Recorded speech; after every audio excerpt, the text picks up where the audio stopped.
The mountain research station perched like an eagle's nest against the darkening sky.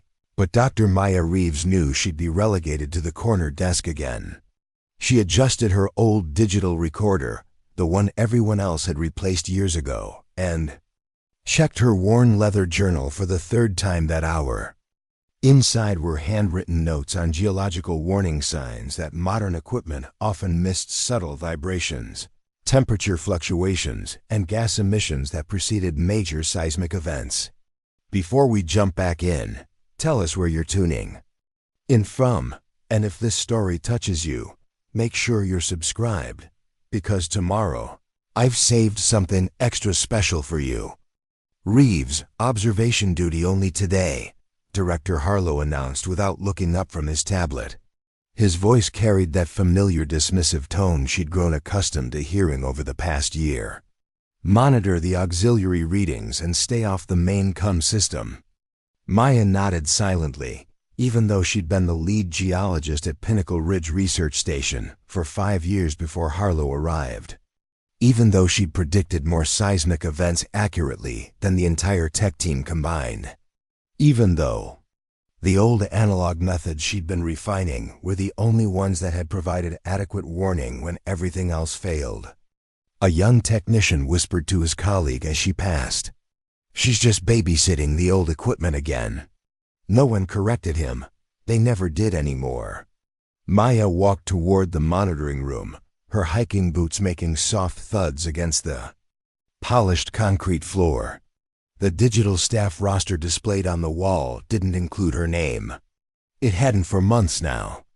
There was no primary monitoring assignment, no lead research position. Just Harlow's voice dominating the main channel while she stood outside looking in. During the morning briefing, Maya noticed something on the auxiliary readout that made her stomach tighten. She stepped closer to the screen and raised her finger, pointing to a pattern of microtremors occurring in 5-second intervals. "The frequency is increasing," she said quietly. "This pattern matches the Cascade Range event from 2019. The new system doesn't flag it as significant." Harlow replied without looking at her data. "Let it go, Reeves. We have state-of-the-art equipment now." She lowered her hand, but the worry didn't leave her chest. The others resumed their discussion as if she hadn't spoken, as if she wasn't even in the room. Later, in the auxiliary monitoring station, really just a converted storage closet, Maya examined her old seismograph. The bulky machine with its paper rolls and ink stylus was considered a relic in an age of digital sensors and predictive algorithms. She checked the calibration carefully, adjusting a dial that had shifted slightly since her last inspection. From the main monitoring room, she could hear animated conversation. One of the newer scientists was explaining his theory about using satellite thermal imaging to predict volcanic activity. Someone responded with a joke about dinosaur tech and old-school methods. Maya opened her journal to a page marked with a red tab.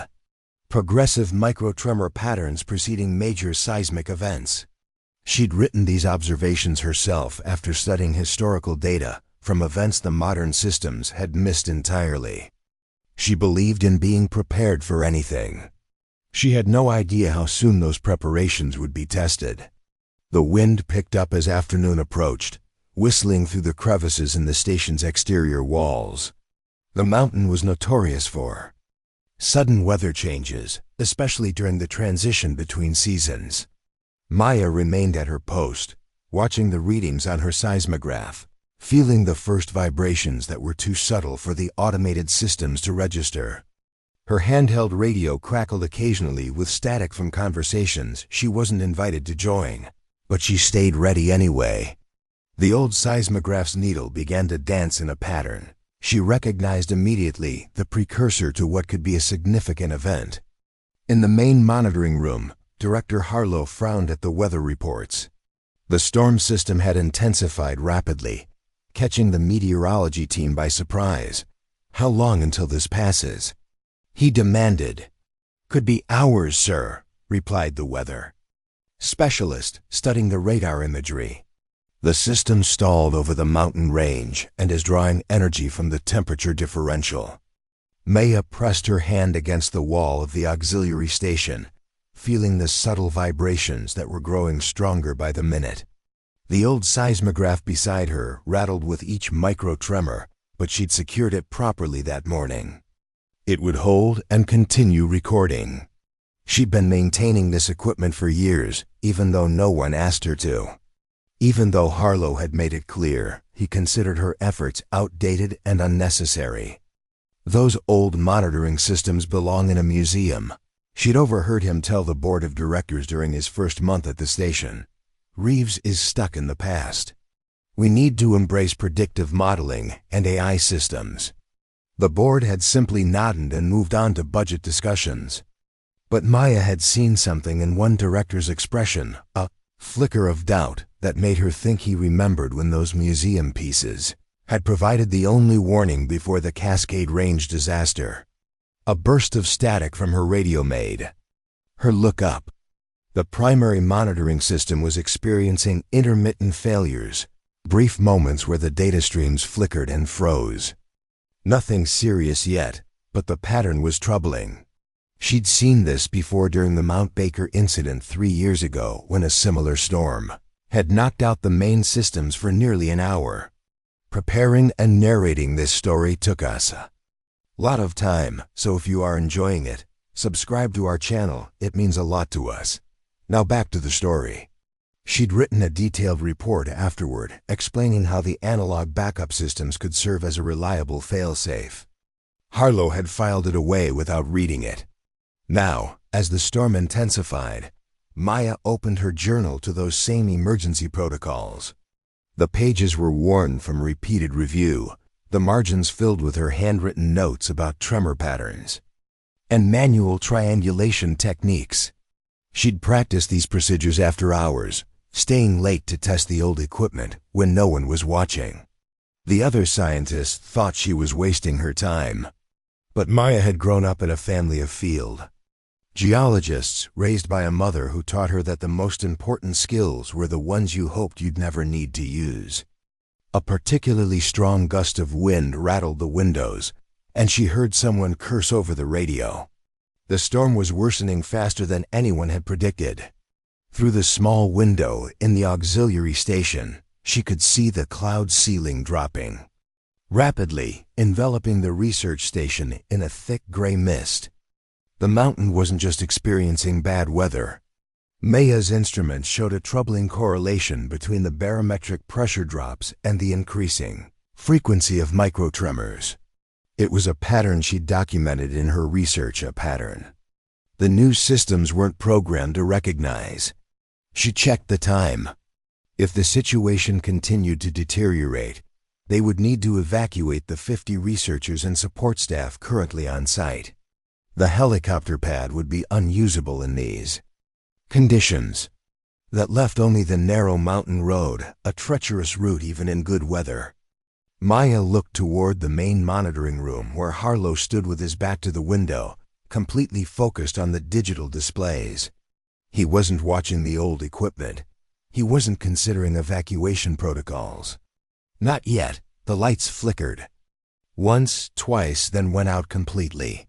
Maya felt the change before she saw it, the subtle shift in the electrical hum that ran through the station's structure, followed by the sickening sensation of watching every screen in the main monitoring room flicker and die. The primary systems, the backup digital arrays, even the emergency lighting, all of it gone in the span of 3 heartbeats. Only her old seismograph, connected to a separate battery backup she'd installed herself, continued its steady recording. In the main room, Director Harlow's voice cut through the sudden darkness. "Talk to me. What just happened?" "Complete power failure, sir," came the shaky reply from one of the technicians. "Main grid's down. Generators not responding. Everything's down." Maya's stomach dropped as she watched her seismograph.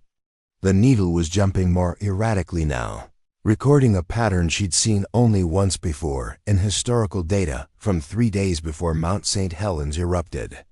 "This is Pinnacle Ridge Station calling emergency services." Harlow's voice was tight with controlled panic. "We are experiencing technical difficulties and require immediate assistance." The radio crackled with static, then a faint voice broke. "Through Pinnacle Ridge, this is emergency dispatch. Be advised mountain road access is compromised due to mudslides. Helicopter rescue not possible in current conditions. You are advised to shelter in place." Maya looked down at her journal. Rain-spattered pages open to the emergency protocols she'd memorized, but never had to implement in a real crisis. Her heart hammered against her ribs as she realized what the data was telling her, what she alone could see coming. The station's digital systems, with all their sophisticated algorithms and predictive models, were now just expensive paperweights. The evacuation protocols that everyone relied on were inaccessible. And according to her seismograph, they had less than 3 hours before a major seismic event would hit the mountain. Through her radio, she heard Harlow's voice growing more desperate. "Engineering, I need those systems back online now." "Sir, we're looking at a complete system rebuild. Could take hours." Maya's hands moved to her journal, flipping to the evacuation routes she'd mapped independently. She'd hiked every trail on this mountain, plotting alternative paths down to the valley that didn't appear on the official maps. Paths that would be safe even during seismic activity if you knew where the fault lines were. She'd practiced these routes dozens of times, but always in daylight, always in fair weather, never in conditions where 50 lives hung in the balance. Maya made her choice. She keyed her radio to the emergency frequency. "This is Dr. Reeves. We need to evacuate immediately. My instruments show increasing seismic activity consistent with a precursor to a major event." There was a pause. Then Harlow's voice, sharp with anger. "Reeves, get off this channel. We're dealing with enough problems without your outdated equipment causing panic." Maya took a deep breath. "Director Harlow, with respect, we have less than 3 hours before this mountain becomes extremely dangerous." The patterns matched the Mount Baker incident from 2022, but at a magnitude that could be significantly worse. "And you're basing this on your antique seismograph?" Harlow's voice dripped with sarcasm. "Yes, sir, I am. It's the only functioning monitoring equipment we have right now." The silence that followed told her that Harlow, for all his dismissiveness, couldn't argue with that simple fact. In the control room, he was standing in the dark with 50 people looking to him for answers. And right now Maya was the only one offering any. "What exactly are you proposing?" he finally asked, his voice less certain. "There's an emergency evacuation route on the eastern slope. It's not on the official maps because it crosses private property, but I've mapped it thoroughly. It stays above the flood zones and avoids the 3 major fault lines in this sector." Another pause. Maya could almost see Harlow weighing his options. Trust the scientist he'd been sidling for months, or wait for systems that might not come back online in time. "How confident are you in your assessment?" he asked finally. Maya looked at her seismograph, at the pattern that had grown so familiar to her through years of study. 100%, sir. This isn't just about the equipment. It's about recognizing patterns that the digital systems aren't programmed to identify." In the silence that followed, she could hear the wind howling outside, the first patter of sleet against the windows, and beneath it all, the subtle vibration of the mountain shifting beneath them. "I'm sending a team to your location," Harlow said at last. "Show us what you've got." 5 minutes later, Harlow and 2 senior staff members crowded into the small auxiliary station. Maya pointed to her seismograph, the needle dancing in a distinctive pattern across the paper. "These micro-tremors are occurring at increasing intervals. The pattern matches historical data from 3 major events in the past decade. In each case, a major seismic event followed within hours." Harlow studied the readout, his expression shifting from skepticism to concern. "And your evacuation route? You're certain it's safe?" As certain as anyone can be, Maya replied. I've been mapping geological features on this mountain for 8 years. This route follows a ridge of stable bedrock that has shown minimal displacement in previous events. Harlow straightened up, decision made. Johnson, issue the evacuation. Order. Everyone takes only essential gear and emergency supplies. Dr. Reeves will lead us down the mountain. 30 minutes later, the entire staff of Pinnacle Ridge Research Station stood in the howling wind, dressed in weather gear and carrying emergency packs. Maya stood at the front, her worn journal in hand, a topographical map protected in a waterproof case strapped to her chest. Stay close, she shouted over the wind. The trail isn't marked, but I know every step. As they began the descent, Maya felt the weight of 50 lives on her shoulders. She'd walked this route dozens of times alone, but never with so many people following her, never in a storm, never with a seismic event looming. The visibility was poor, the ground slick with mud and ice, but she moved with confidence, finding landmarks only she would recognize. Behind her, she was aware of Harlow following closely, his earlier dismissiveness replaced by silent observation. 2 hours into the descent, as they navigated a particularly narrow section of the trail, Maya felt a tremor strong enough that several people lost their footing. Everyone hold, she called out. Brace yourselves. The tremor passed, but it confirmed what her instruments had shown. The mountain was waking up, and they were racing against time to reach safe ground. How much farther? Harlow asked, his voice tight with strain. Another hour to the valley floor, Maya replied, but we need to move faster. That was just the beginning. As if to punctuate her words, a crack of thunder rolled across the sky, and the sleet turned to driving rain. The trail became a muddy stream, making each step treacherous. Maya led them forward, her mind focused entirely on the task at hand. This was what she had prepared for all those years, the moment when all the technical wonders of modern science failed, and what remained was knowledge, experience, and preparation. 3 hours after leaving the research station, as the light began to fade from the stormy sky, Maya led the exhausted group onto the valley floor. They were a mile from the nearest road, but they had made it off the mountain. Behind them, a low rumble grew until it became a roar. The mountainside they had descended shuddered visibly, and a section of the slope gave way in a massive landslide. The research station, perched on its ridge, tilted sickeningly as the ground beneath it collapsed. Within moments, the structure that had been their home and workplace vanished in a cloud of dust and debris. My God, Harlow whispered, watching, as the mountainside continued to crumble. If we'd stayed, Maya didn't respond.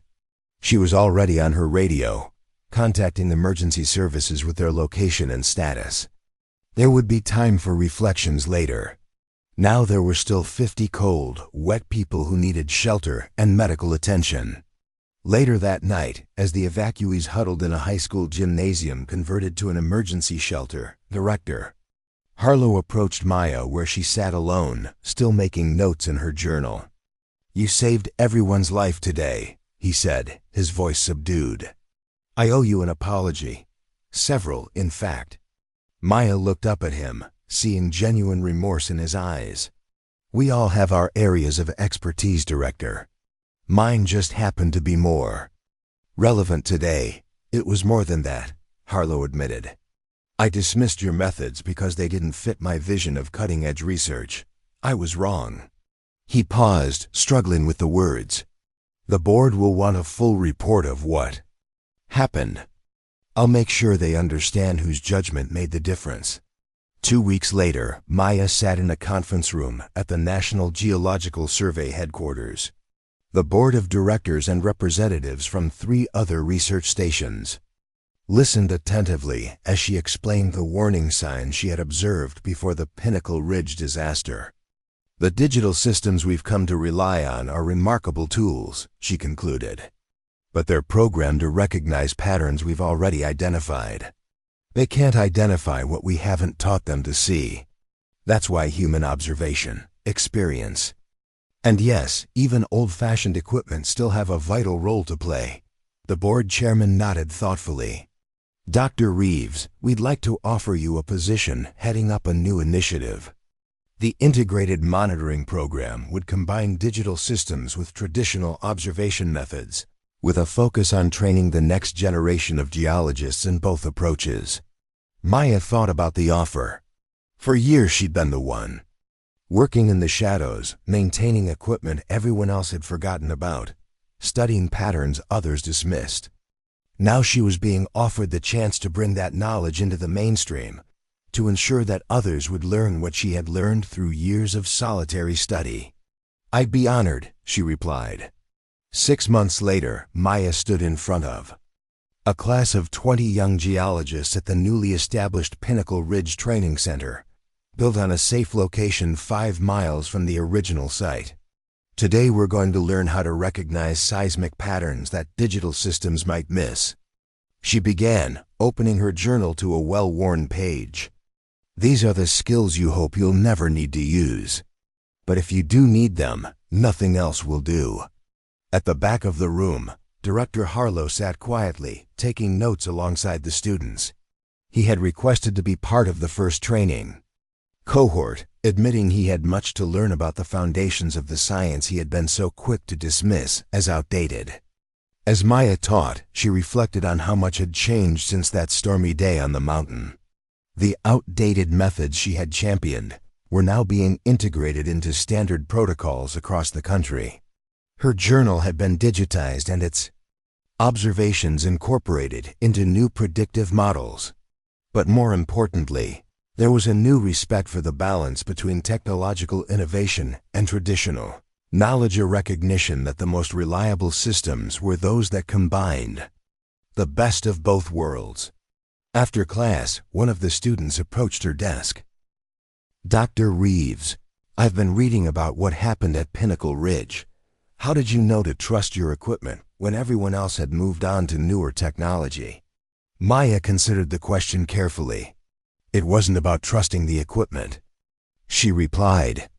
It was about understanding what it was telling me. The most sophisticated sensor in the world is useless if you don't know how to interpret its data. And sometimes, the simplest tools provide the clearest signals if you know what to look for. As the student nodded and walked away, Maya opened her journal to a fresh page. The leather cover was worn smooth from years of handling, the binding reinforced with tape in places. It had been with her through storms and sunshine, through professional setbacks and vindication. She began to write, documenting her observations from the day's field exercises. The world around her might have changed, with new respect for her methods and knowledge, but Maya remained the same, methodical, observant, always preparing for the unexpected. Because she knew that someday, somewhere, there would be another moment when all the technological wonders would fail. And when that moment came, what would matter wasn't the sophistication of your equipment, but whether you had taken the time to learn the fundamental truths it was designed to measure. Maya closed her journal and looked out the window at the mountain that had nearly claimed their lives. It stood silent now, monitored by both digital sensors and human observers. The new systems incorporated her observations, her patterns, her knowledge. But she still maintained her old seismograph, still made her handwritten notes, still walked the mountain trails regularly to feel the subtle changes that no machine could detect. She had never been the loudest voice in the room, never the one who sought recognition or praise, but she had been ready when it mattered most. And that had made all the difference. Sometimes the real heroes aren't the ones with the most advanced technology or the most impressive titles. Sometimes they're the ones who remember the old ways, who maintain the skills others have forgotten, who prepare for disasters others can't imagine. They're the ones who step forward when the systems fail, not because they want glory, but because they know how to help.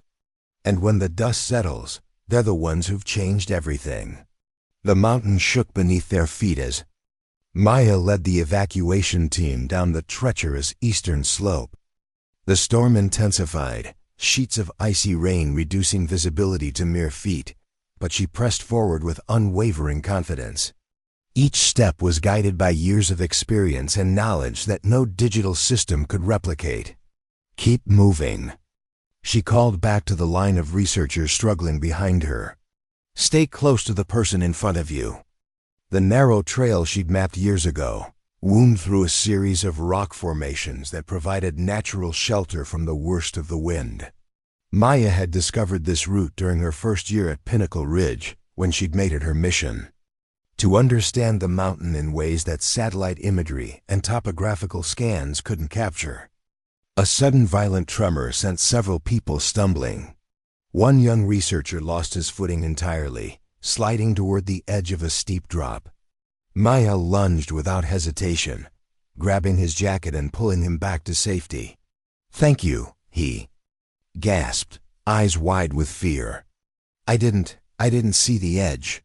"That's why we stay together," Maya replied, helping him to his feet. "The mountain speaks to us if we know how to listen. Right now it's telling us to hurry." Director Harlow pushed his way forward through the group until he reached Maya's position. His face, usually composed and authoritative, showed strain and something else, doubt.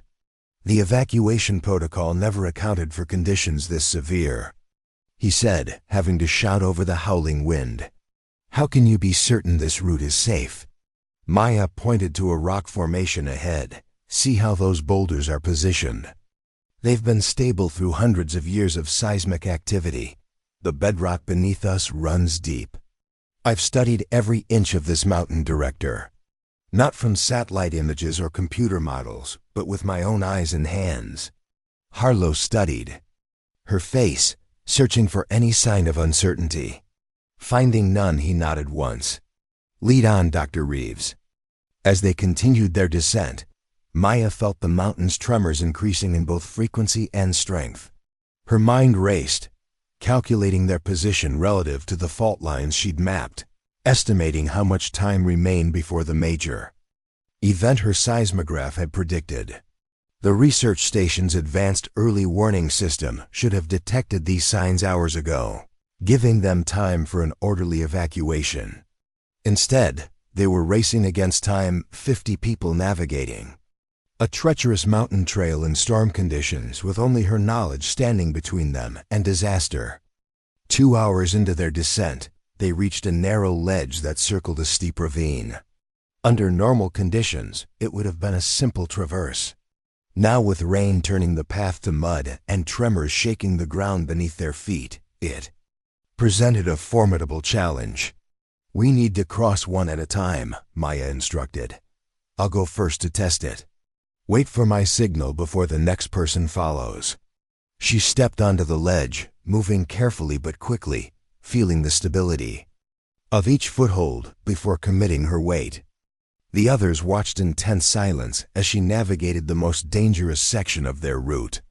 Halfway across, a violent tremor shook the mountainside. Maya dropped to a crouch, pressing herself against the rock face as chunks of stone broke loose above and plummeted into the ravine below. When the shaking subsided, she continued forward, reaching the safety of the other side. "It's holding, but we need to move fast," she called back, "one at a time, 10 seconds apart." Harlow organized the group, sending the most sure-footed staff first. Maya directed each person across, pointing out secure handholds, warning about loose sections. Her calm voice provided reassurance that kept panic at bay, even as the situation grew increasingly dire. As the last researcher made it safely across, Harlow turned to Maya. "That tremor was stronger than the others," she nodded. "The intervals are shortening too. We're running out of time." A crack of thunder rolled across the sky, so loud it seemed to shake the air itself. But Maya recognized it wasn't thunder at all. It was the mountain beginning to break apart. "Run!" she shouted. "Everyone move now."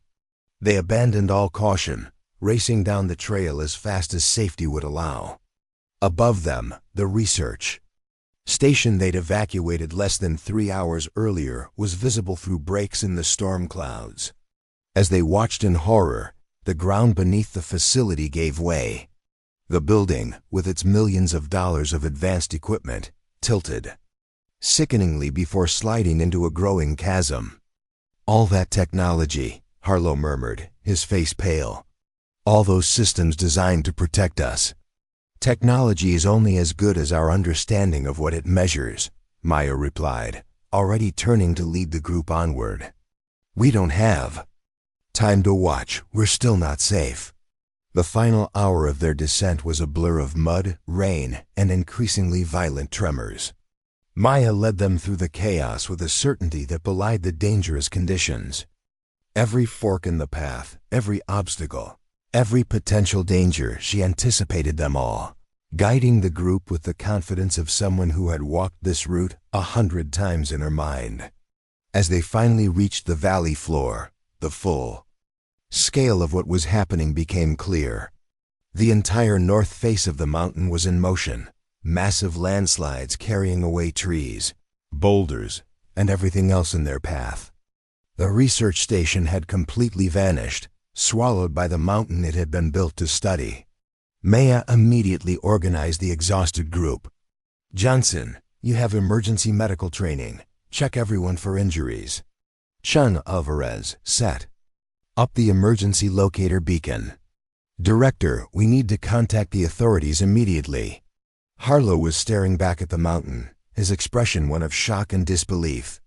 If we'd waited for the systems to come back online, we'd all be dead," Maya finished simply. "Sometimes the old ways are the only ways that work when everything else fails." Harlow turned to her, something new in his expression, respect, tinged with shame. "I didn't listen.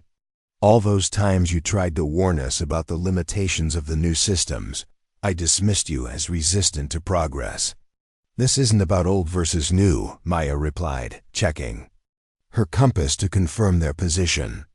"It's about understanding the fundamentals well enough to know when to trust the technology and when to trust your own observations." Emergency services reached them 3 hours later. By then, Maya had organized shelter using fallen trees and emergency tarps, established a perimeter watch rotation, and cataloged their remaining supplies. The 50 staff members of Pinnacle Ridge Research Station were cold, wet, and shaken, but alive, every single one of them. As they were loaded into emergency vehicles for transport to the nearest town, a senior emergency management official approached Maya. "You're the one who led the evacuation?" She nodded, too exhausted for words. "The National Geological Survey has been trying to reach Pinnacle Ridge for hours. Their satellite data showed a major seismic event building, but they couldn't get through on any communication channels." He shook his head in disbelief. "How did you know to evacuate before the main systems detected the danger?" Before Maya could answer, Director Harlow stepped forward. "Dr. Reeves knew because she was the only one of us who remembered that sometimes the most sophisticated technology in the world is no substitute for experience and fundamental knowledge." The following weeks were a whirlwind of debriefings, interviews, and investigations. The destruction of Pinnacle Ridge Research Station represented one of the most significant losses of scientific infrastructure in decades. Questions were being asked at the highest levels about how such a catastrophic failure of safety systems could have occurred. Maya found herself in an unfamiliar position, the center of attention. After years of being sidelined and dismissed, suddenly everyone wanted to hear what she had to say. News articles described her as the geologist who saved 50 lives with outdated equipment. Scientific journals requested papers detailing her methods. Universities invited her to speak about the integration of traditional field techniques with modern technology. 1 month after the disaster, she sat in the office of the National Geological Survey's director, Dr. Eleanor Chun. The walls were lined with awards and certificates, the desk covered with reports about the Pinnacle Ridge incident. "Dr. Reeves, I've reviewed all the statements from the evacuation," Dr. Chun began. It's clear that your actions saved everyone at that station. What's less clear is why your warnings about the limitations of the new monitoring systems were ignored for so long. Maya considered her response carefully. New technology is seductive. It promises certainty, precision, efficiency. It's easy to believe that more data automatically means better understanding. But geology isn't just about measurements, it's about interpretation, context, history. Dr. Chun nodded. The board has been discussing the implications of what happened at Pinnacle Ridge. We've come to a decision that I think will interest you. She slid a folder across the desk. We're establishing a new division within the survey, the Integrated Monitoring and Response Unit. Its mission will be to develop protocols that combine advanced technology with traditional field methods. Maya opened the folder, scanning the proposal document inside. We'd like you to lead it, Dr. Chun continued. Your experience is precisely what we need, someone who understands both the capabilities and limitations of our technological systems. The offer was everything Maya had hoped for throughout her career: recognition of her methods, the opportunity to shape policy, a chance to ensure that what happened at Pinnacle Ridge never happened again. Yet she hesitated. I appreciate the offer, Dr. Chen, but I'm a field geologist. My place is on the mountains, not behind a desk in Washington. Dr. Chen smiled. I thought you might say that. Turn to page 3.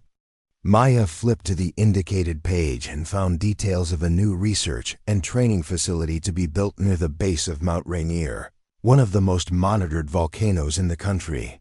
The Rainier Field School would serve as both an active monitoring station and a training facility, Dr. Chun explained. New geologists would learn to integrate traditional field methods with advanced technology. You wouldn't be behind a desk, you'd be teaching the next generation how to do what you do. 2 days later, Maya stood at the base of Mount Rainier, surveying the proposed site for the new facility. Behind her, Director Harlow approached, hands in his pockets. I heard about the offer, he said. The Rainier Field School is a good idea. Long overdue, actually. Maya nodded. I think so too. They've asked me to step down as director, Harlow continued, his voice matter of fact. After the investigation, the board felt new leadership was needed. I'm sorry to hear that, Maya replied, and meant it. Despite their differences, she had never wished for Harlow's failure. Don't be. It's the right decision. He looked up at the mountain looming above them.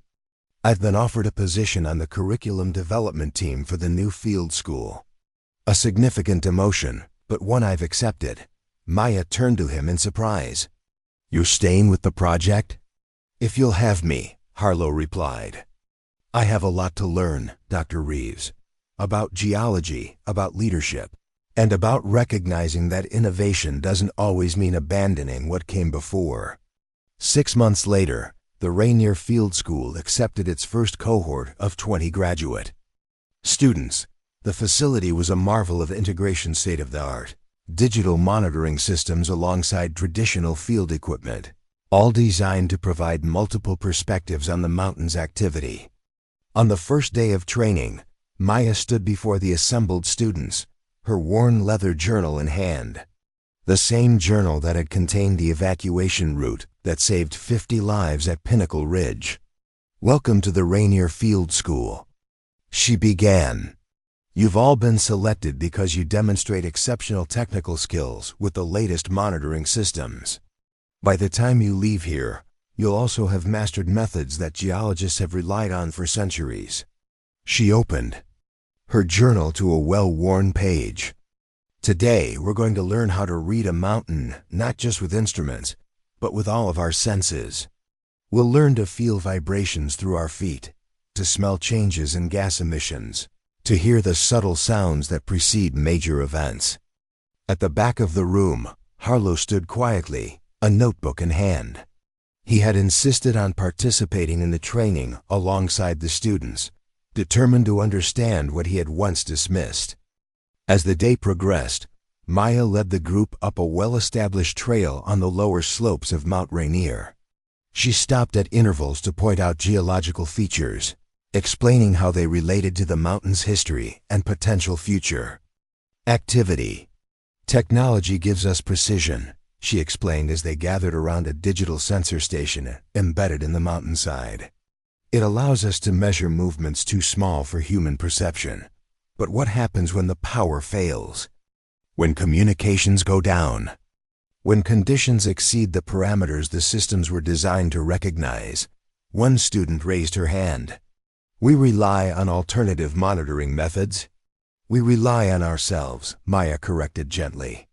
On our training, our experience, our understanding of fundamental geological principles.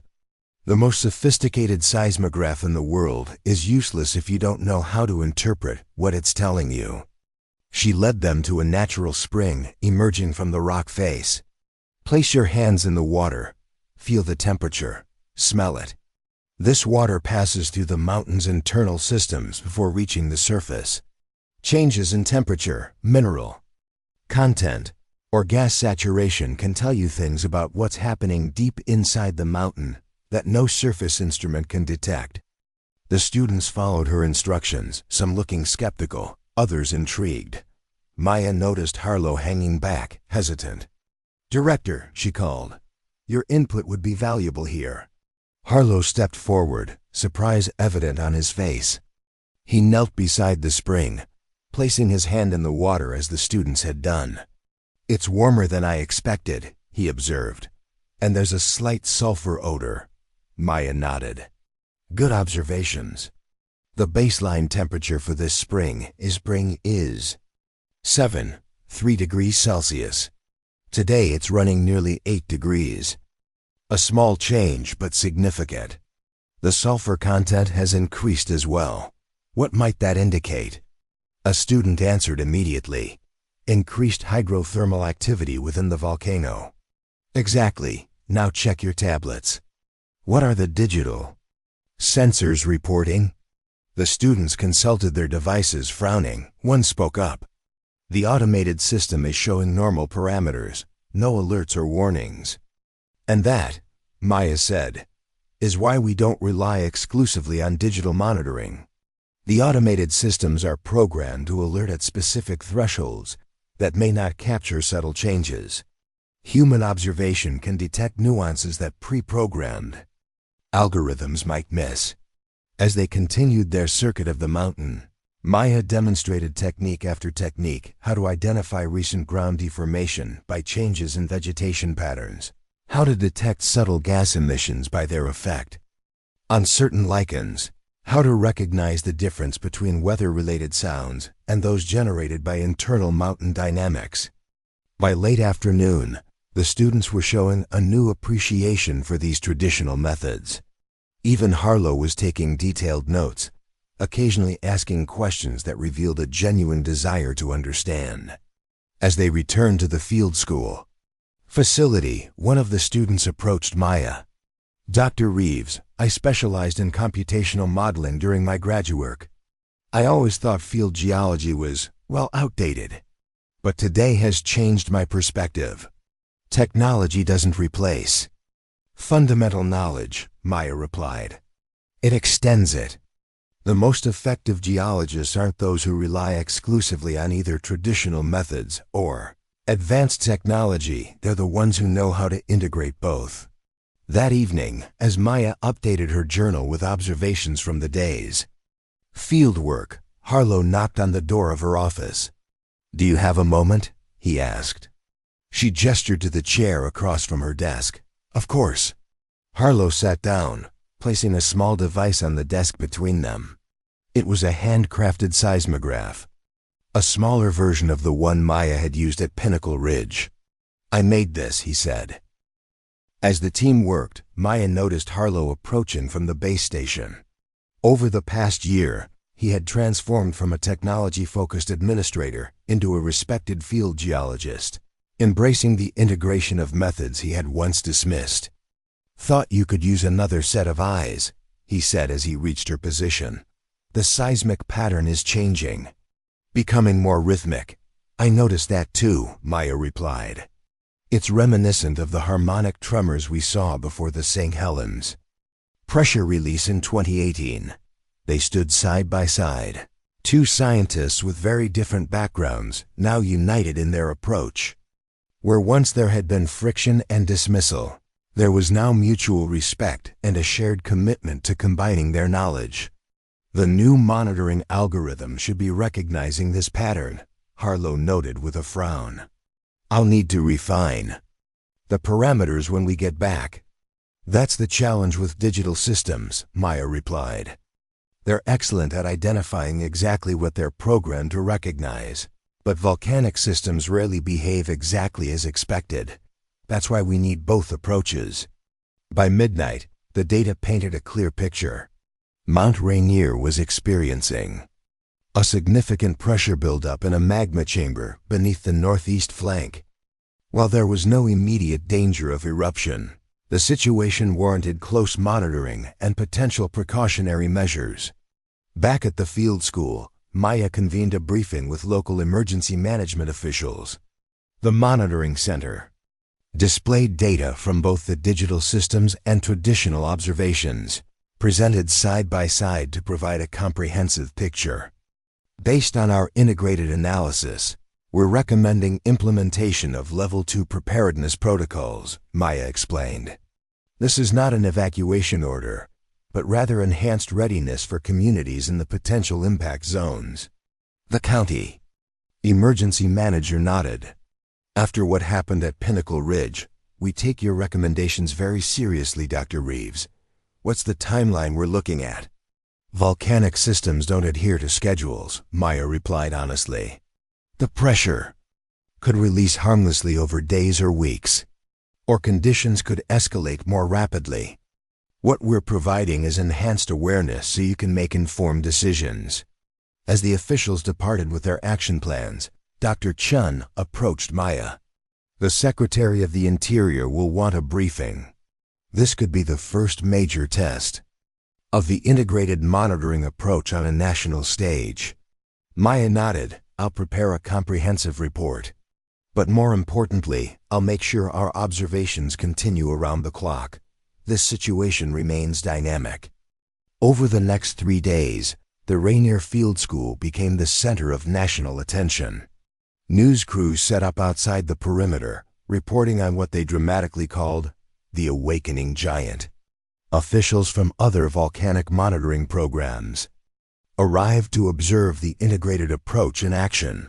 Through it all, Maya maintained her focus on the mountain. Each day, she led teams to key observation points, gathering data that complemented the digital readings. The situation was stabilizing pressure. Indicators had plateaued, suggesting the potential for a gradual release rather than a catastrophic event.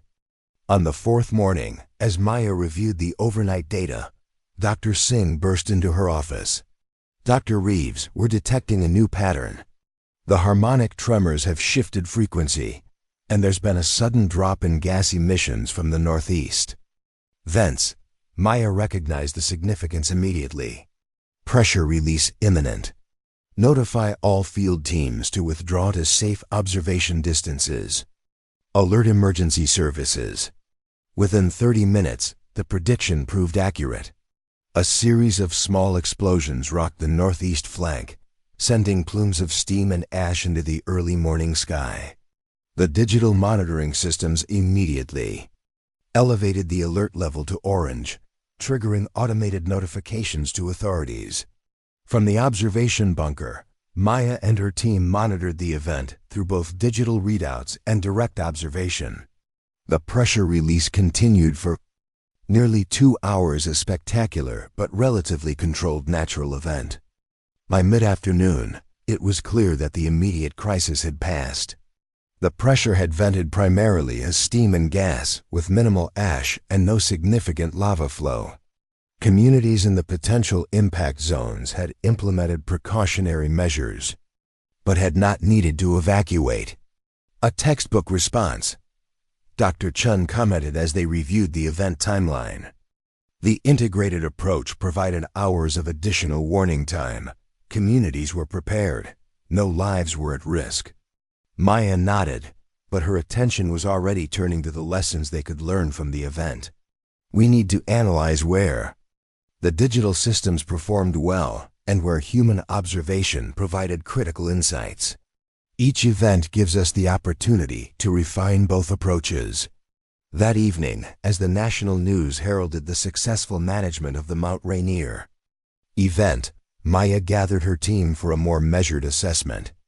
Today was a success, she acknowledged, but it was a relatively minor event with clear precursors. We should be careful not to become overconfident. Harlow, who had been analyzing the digital data, nodded agreement. The automated systems missed key pattern shifts until they were well established.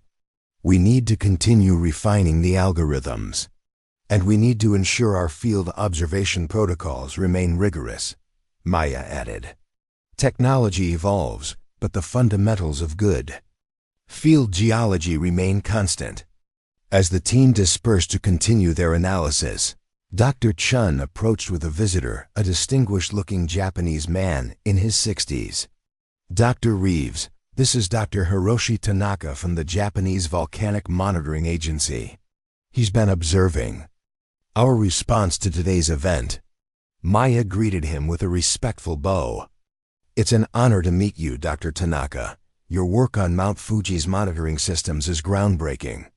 The honor is mine, Tanaka replied. For many years, I have advocated for what you call the integrated approach. In Japan, we have advanced technology, but we were losing the traditional knowledge of our senior geologists as they retired. He gestured to the monitoring center where digital displays showed real-time data alongside the traditional equipment. What you have created here bridges that gap. It preserves the wisdom of experience while embracing the precision of technology. That's precisely our goal, Maya agreed. Not to choose between old and new, but to recognize the value in both. I have come with a proposal, Tanaka continued. The Pacific Rim Volcanic Monitoring Consortium is establishing a new international training initiative. We would like you to lead it, to bring your integrated approach to volcanic monitoring programs throughout the Ring of Fire. The offer took Maya by surprise.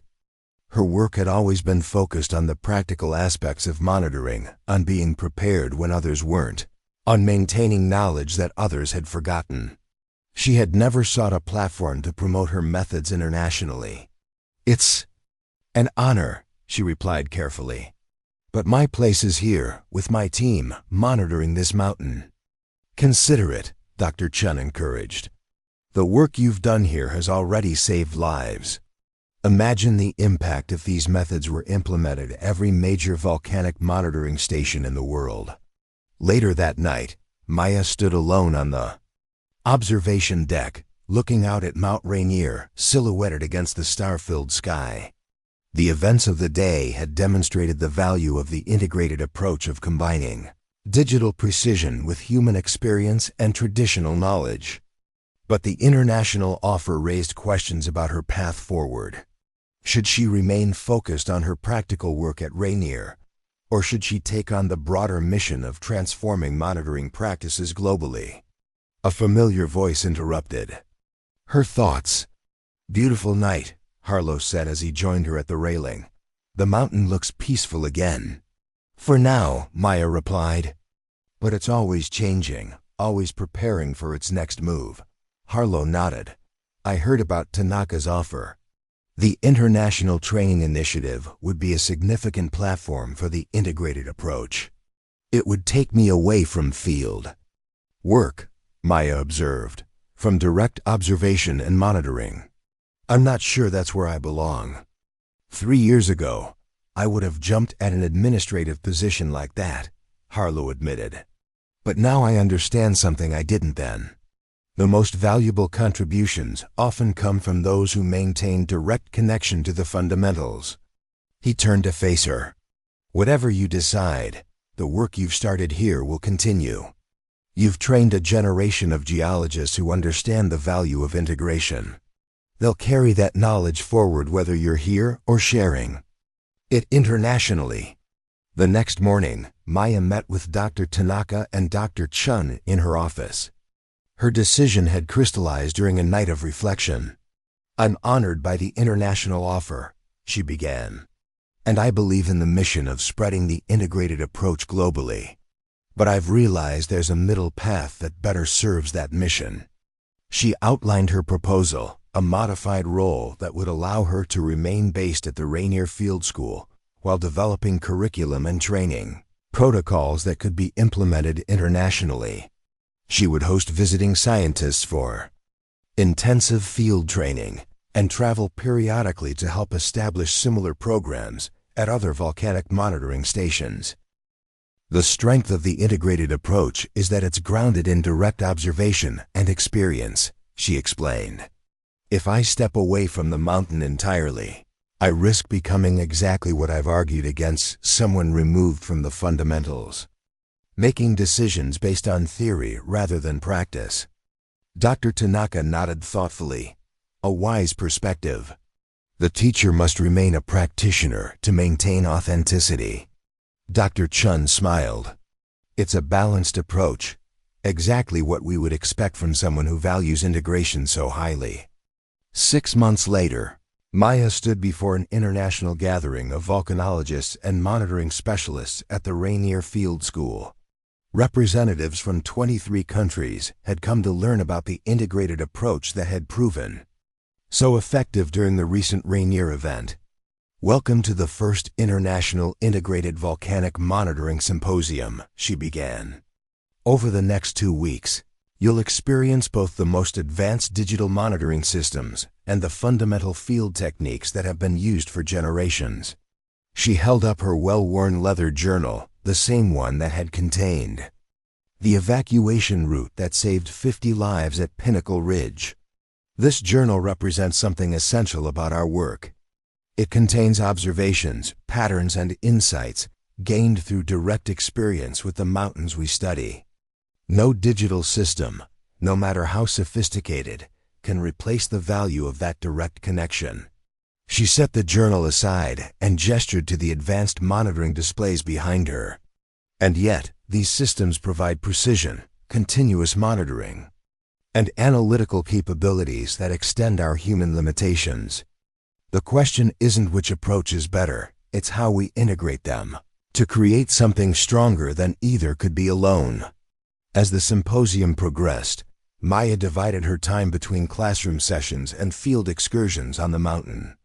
She watched with satisfaction as scientists who had relied exclusively on technological solutions began to appreciate the value of traditional field methods. Equally gratifying was seeing old-school geologists embrace the capabilities of advanced systems they had previously dismissed. On the final day, as the international visitors prepared to depart, Dr. Tanaka approached Maya. "What you have created here goes beyond volcanic monitoring," he observed. "It is a philosophy that could be applied to many fields where traditional knowledge and modern technology intersect." Maya considered his words. Perhaps that's the larger lesson in all of this. Progress isn't about abandoning the past for the new. It's about building bridges between experience and innovation, recognizing that the strongest approach draws from both. As the symposium concluded, Maya found herself standing once again on the observation deck, looking out at Mount Rainier.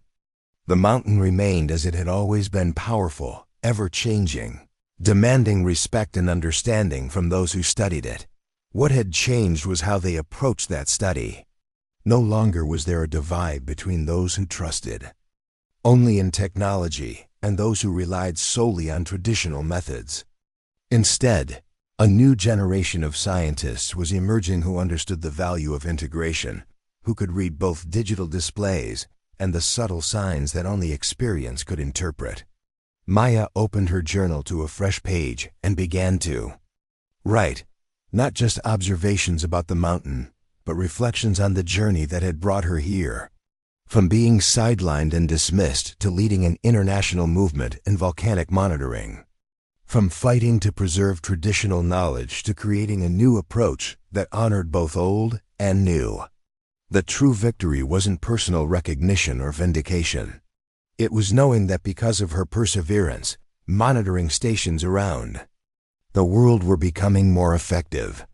Communities near volcanoes would have better warnings, more time to prepare, greater safety. Sometimes the most important contributions came from those who remembered what others had forgotten. Those who maintained skills and knowledge that seemed outdated until the moment when everything else failed. Those who recognized that true progress didn't mean abandoning the past, but building upon its foundation. As the sun set behind Mount Rainier, casting long shadows across the observation deck, Maya closed her journal and prepared to return to the monitoring center. Tomorrow would bring new data, new patterns, new challenges, and she would face them as she always had, with open eyes, experienced hands, and a deep respect for both the technology that extended human capabilities and the fundamental knowledge that gave that technology meaning. In the world of volcanic monitoring, as in life itself, the most reliable path forward was one that honored both where we had been and where we were going.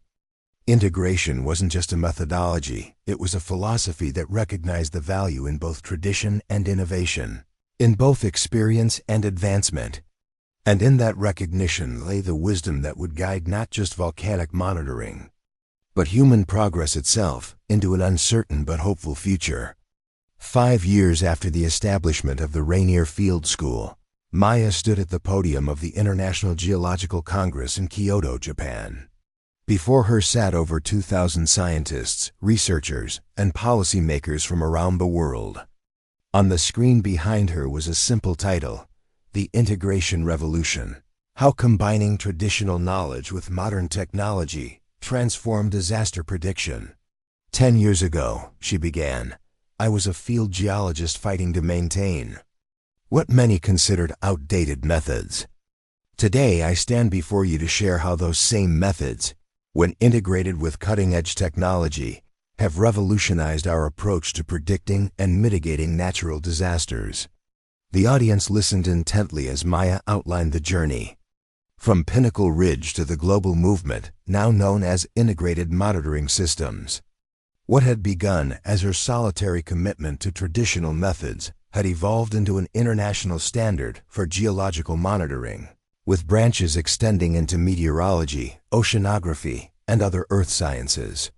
The success of integration isn't measured in academic papers or recognition, she continued.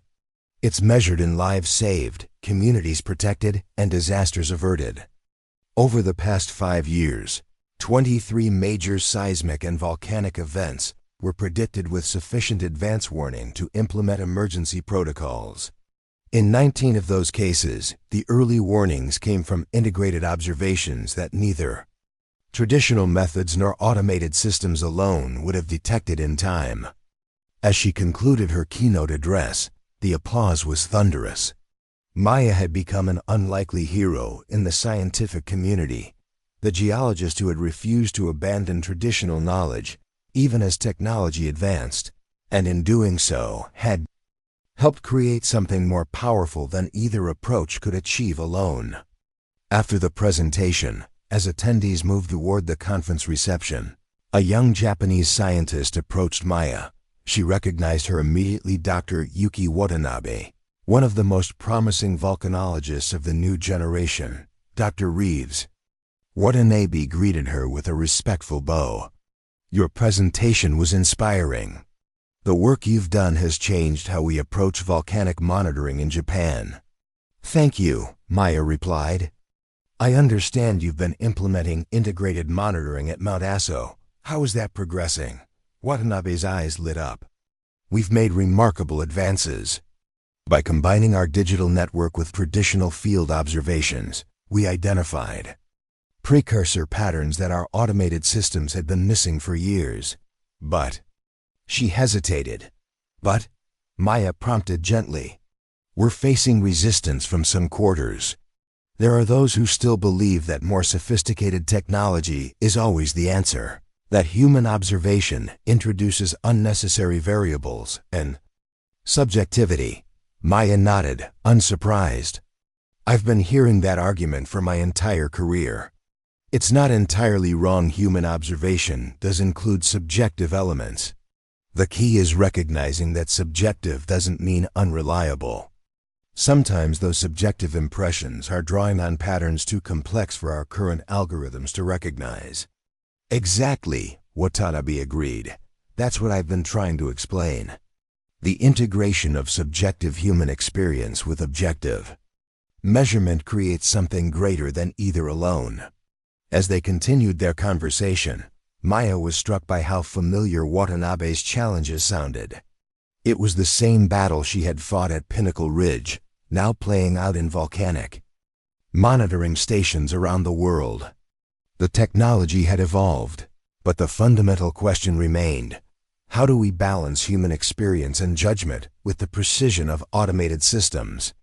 Later that evening, Maya sat in a quiet garden at the conference center, reviewing notes.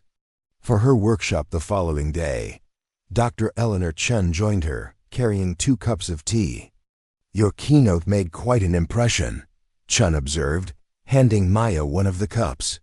"I overheard at least 3 government ministers discussing how to implement integrated monitoring in their countries." Maya accepted the tea gratefully. "The principles are gaining acceptance, but implementation remains challenging. There's still a tendency to view it as an either-or proposition. Either we embrace technology fully or we cling to traditional methods."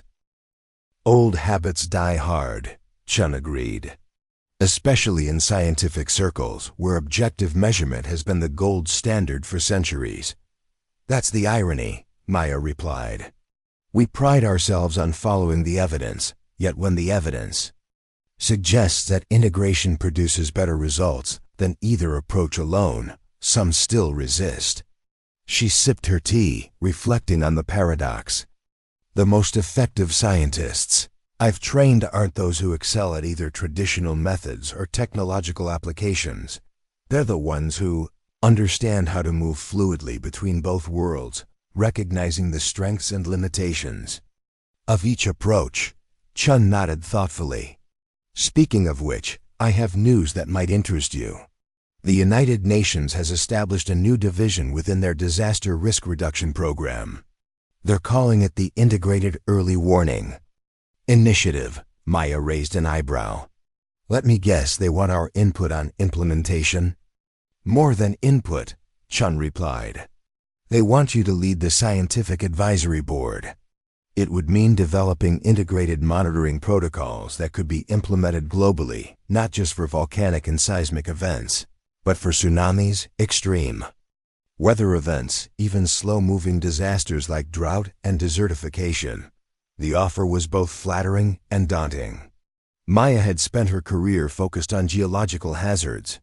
Expanding the integrated approach to other types of disaster monitoring would require collaboration with experts across multiple disciplines. "It's an enormous undertaking," she said finally. "And it would take me even further from field work." Chun smiled knowingly. "I thought you might say that, which is why I suggested a co-leadership model. You would develop the foundational principles and training protocols while continuing your field research. Regional experts would handle implementation in their areas of specialty." The next morning, as Maya led a workshop on integrated field techniques, she found herself studying the participants with new interest. They represented the future of disaster monitoring scientists from dozens of countries who would return home to implement what they learned here. A Brazilian hydrologist demonstrated how she had adapted Maya's seismic monitoring principles to predict flash flooding in the Amazon basin.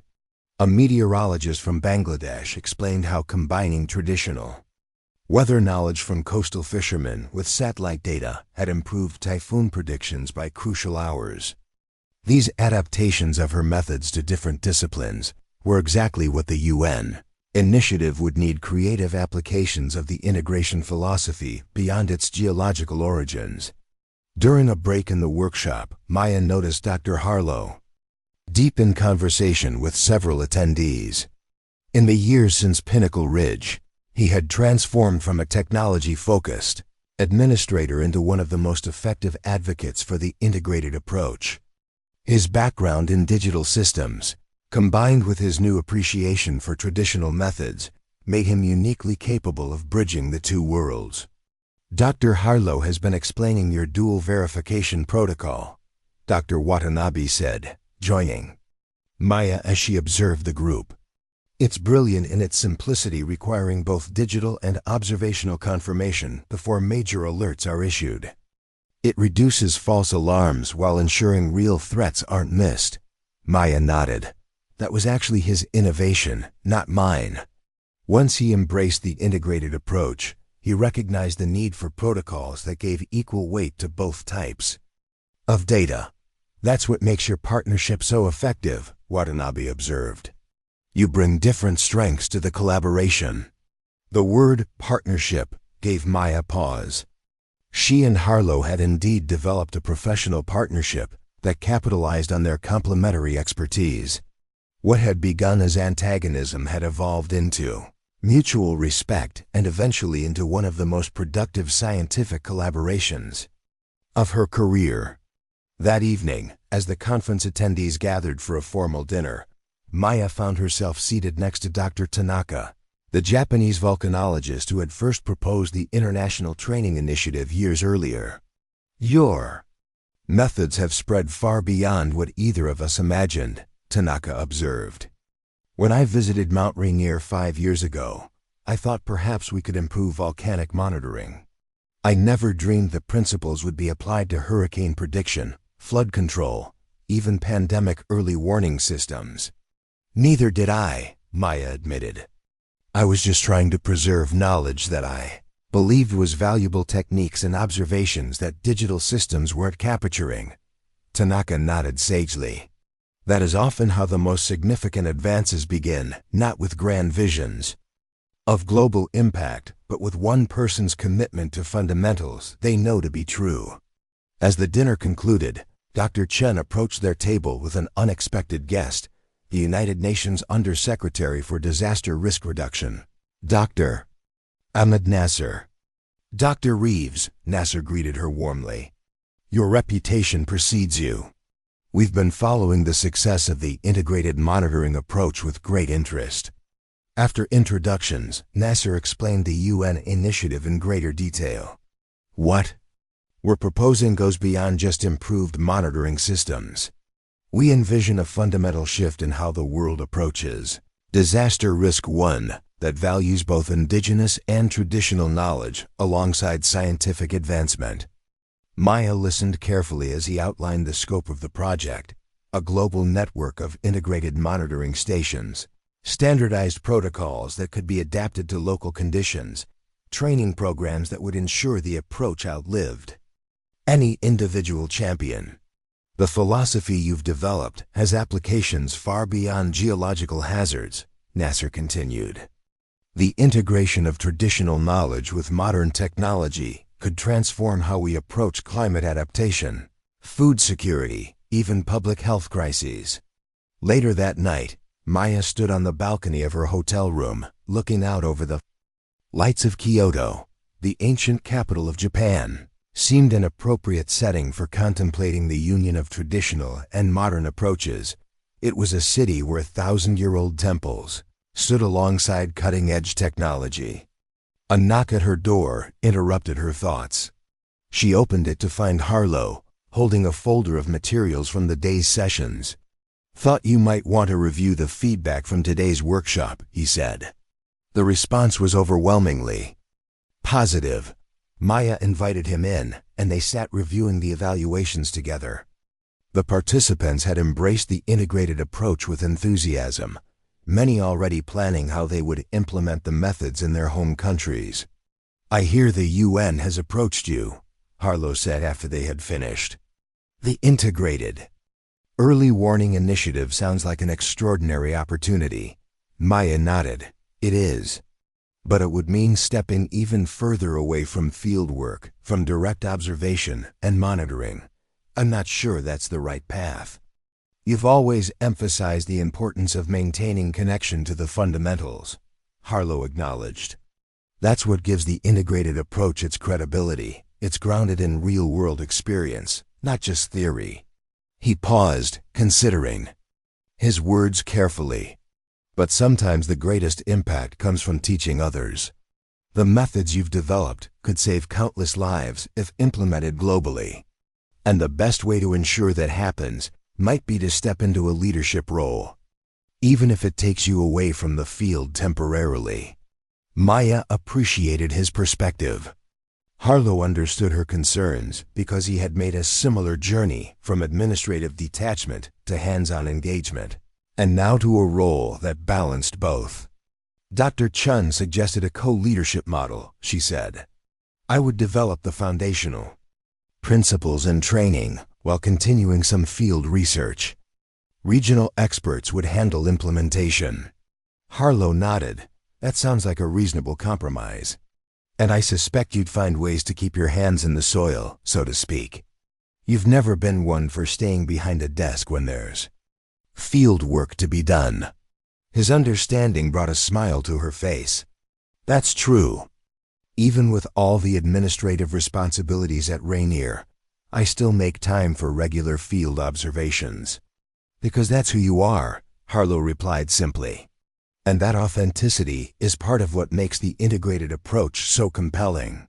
You don't just talk about the importance of direct observation, you live it. The next morning, as the final day of the conference began, Maya had made her decision.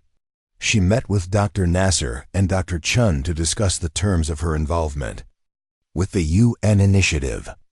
I'm willing to serve as co-chair of the Scientific Advisory Board, she told them, with the understanding that I'll continue my field research and training programs at Rainier. I believe the initiative will be stronger if its leadership maintains direct connection to the practical application of these methods. Nasser nodded approvingly. That aligns perfectly with our vision.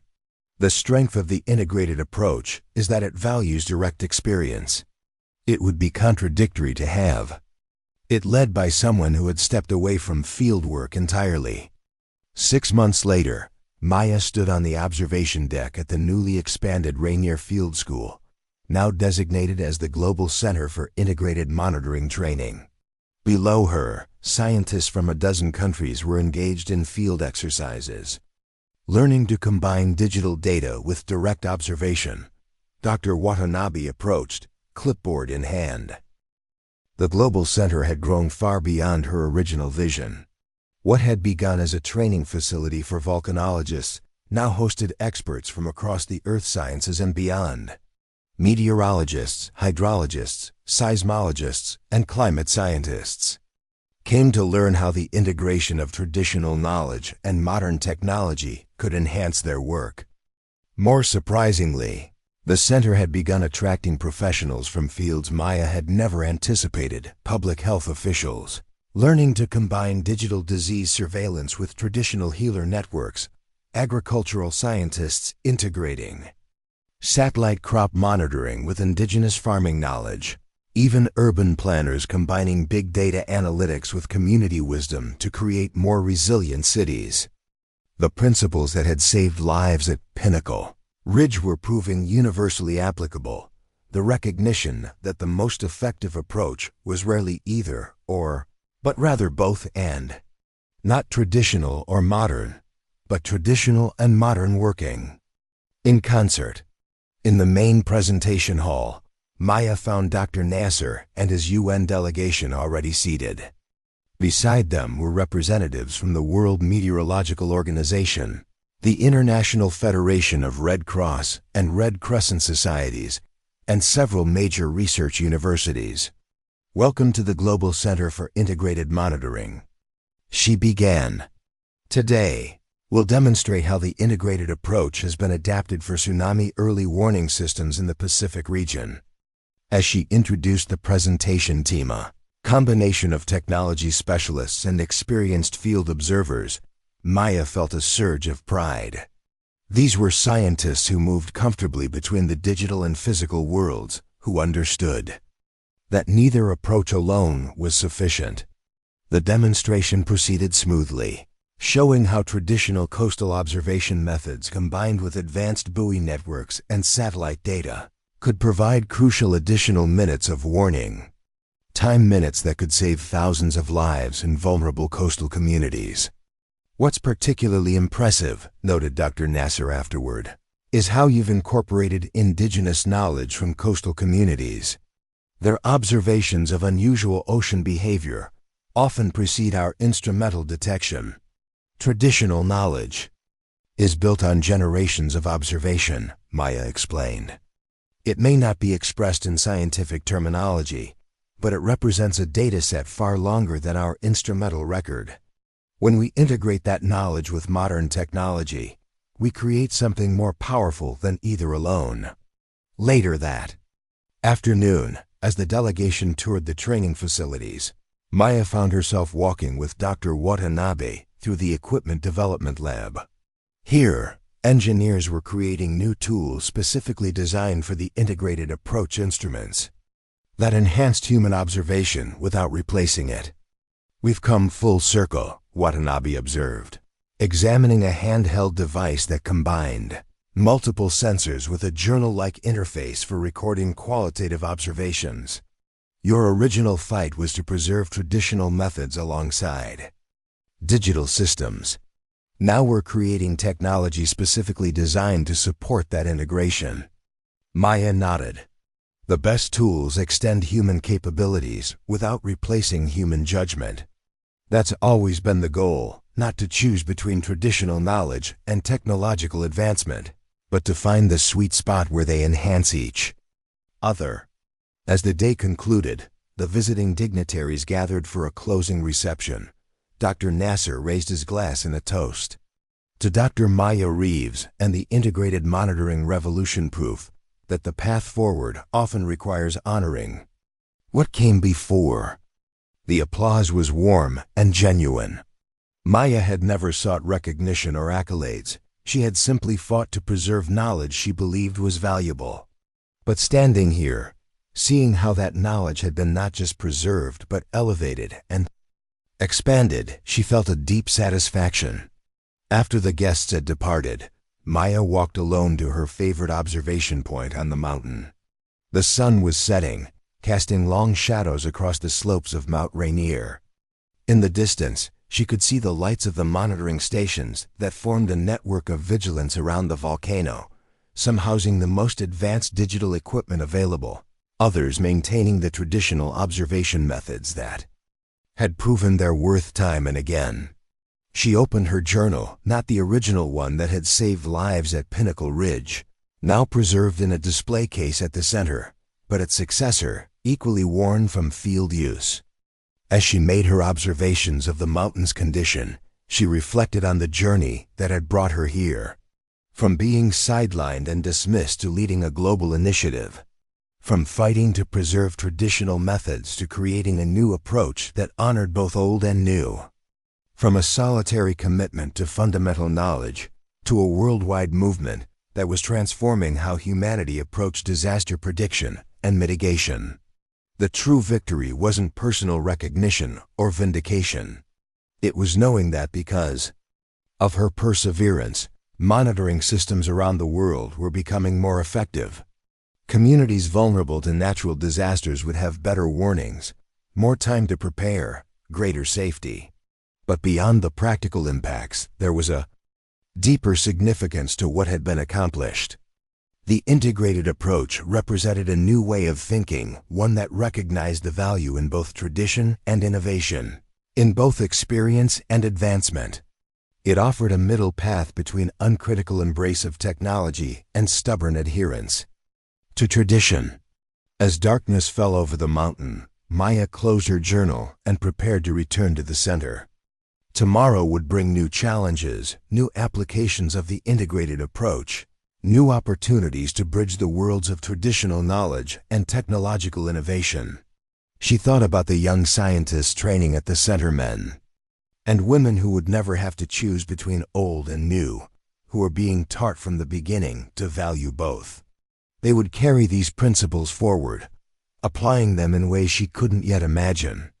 That was perhaps the most meaningful legacy of all, not just the lives saved today, but the transformation in how future generations would approach the complex challenges facing humanity. Not with an either-or mindset, but with a both and perspective. That recognized wisdom could be found in many forms. Sometimes the most important contributions came from those who remembered what others had forgotten. Those who maintained skills and knowledge that seemed outdated until the moment when everything else failed. Those who recognized that true progress didn't mean abandoning the past, but building upon its foundation. As Maya made her way back to the center, lights now glowing warmly in the gathering darkness, she passed a classroom where Harlow was conducting an evening session for newly arrived trainees. Through the window, she could see him demonstrating both a traditional field technique and its digital counterpart, showing how they complemented rather than competed with each other. She paused to watch, remembering how far they had both come. From that stormy day at Pinnacle Ridge, their journey embodied the very principle they now taught, that the greatest strength often came from unexpected combinations, from integration rather than isolation. The world would always face natural disasters. Volcanoes would erupt, earthquakes would shake the ground, storms would rage. But thanks to the integrated approach, humanity was becoming better prepared, more resilient, more capable of responding effectively when those disasters struck. And it had all begun with one person's refusal to abandon knowledge that others considered outdated, with the recognition that sometimes, when everything else fails, the old ways might be the only things that work. Maya continued toward the center, toward the future she had helped create, a future where the best of the past and the best of the present worked together to create something greater than either could achieve alone. A future built on integration, on both and rather than either or. A future where wisdom was recognized wherever it was found, whether in advanced algorithms or ancient observations. That was the true lesson of Pinnacle Ridge, the true meaning of the integrated approach, not that one way was better than another, but that the greatest strength came from embracing both. In that recognition lay not just improved disaster prediction, but a model for approaching all of humanity's complex challenges with wisdom, humility, and openness to learning from every available source. As Maya reached the entrance to the global center, she paused for one last look at Mount Rainier, now a dark silhouette against the night sky. The mountain had been her teacher, her challenge, and ultimately her vindication. It had shown her that in the face of nature's power, humanity's greatest strength lay not in technology alone, nor in tradition alone, but in the wisdom to value both. And that was a lesson worth sharing with the world. Up next, you've got 2 more standout stories right on your screen. If this one hit the mark, you won't want to pass these up. Just click and check them out. And don't forget to subscribe and turn on the notification bell so you don't miss any upload from us.